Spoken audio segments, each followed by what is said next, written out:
look like Adam Silver has found himself in some serious hot water over the management of the WNBA. And is they faking ratings? I don't know, but we finna talk about it. All right, this is crazy because Adam Silver genuinely believed he was doing the safe route in this situation. The communications executive was only answering some queries regarding the future of the WNBA.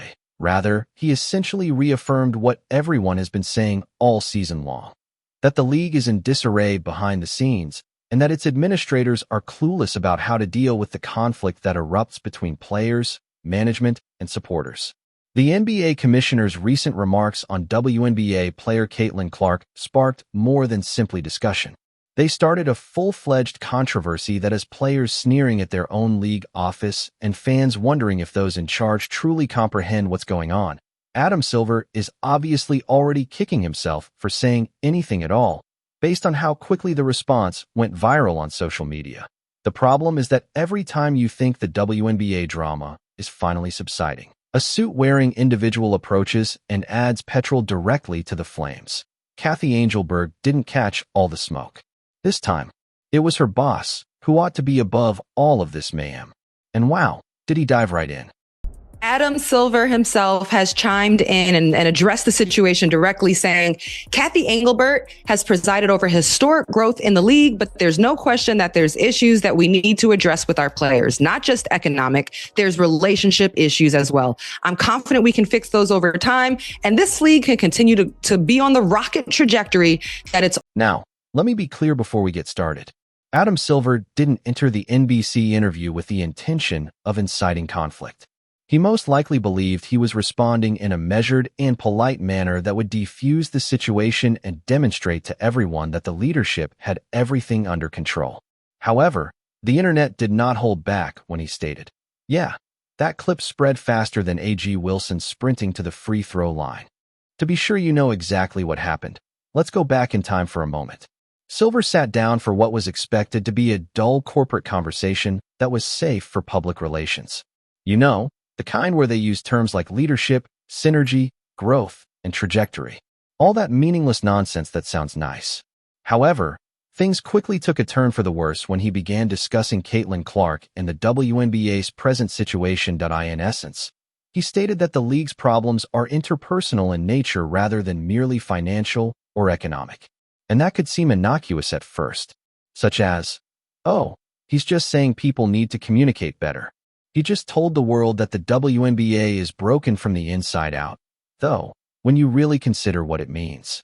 Translation: the NBA commissioner recently stated out on national television that the players and league officials cannot tolerate one another, and now everyone is aware of this.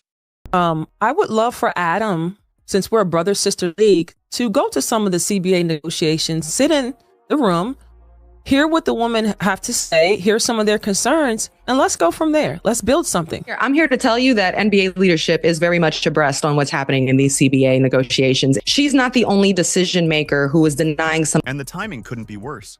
And it's at the worst possible time. This interview wasn't conducted in a vacuum, which makes it even more bizarre.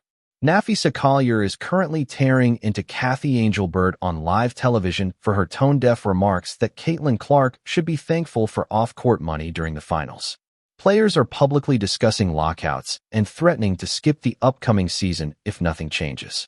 Even when she isn't playing, Caitlin Clark's name is brought up in every discussion. Adam Silver then intervenes, sounding like a perplexed parent attempting to mediate a dispute between children he has never met. He most likely sincerely believed he was assisting. He believed that by admitting the conflict, he would demonstrate to everyone that the leadership is attentive and seeking answers. Rather, he proved what every player has been saying.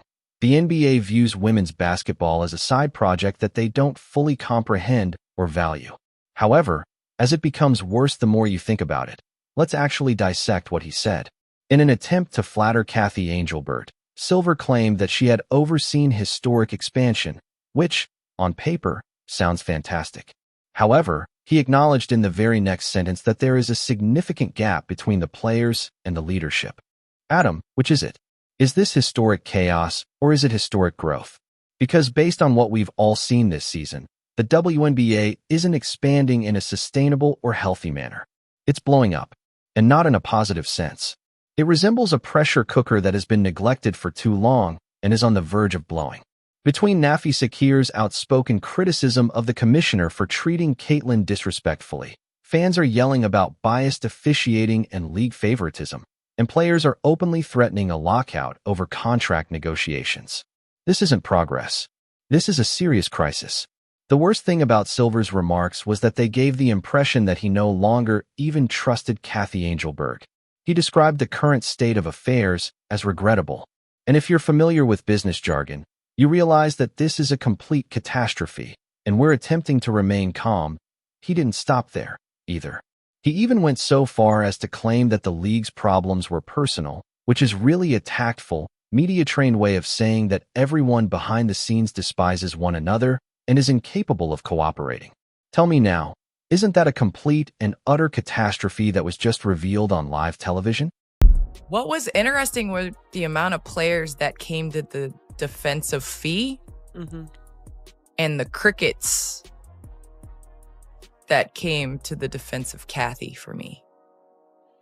I mean, this is an important part. Like, this is an important time with the CBA negotiations. Like, the players, when you look at leagues around the world, like, it is about caring for your athletes, caring for the players.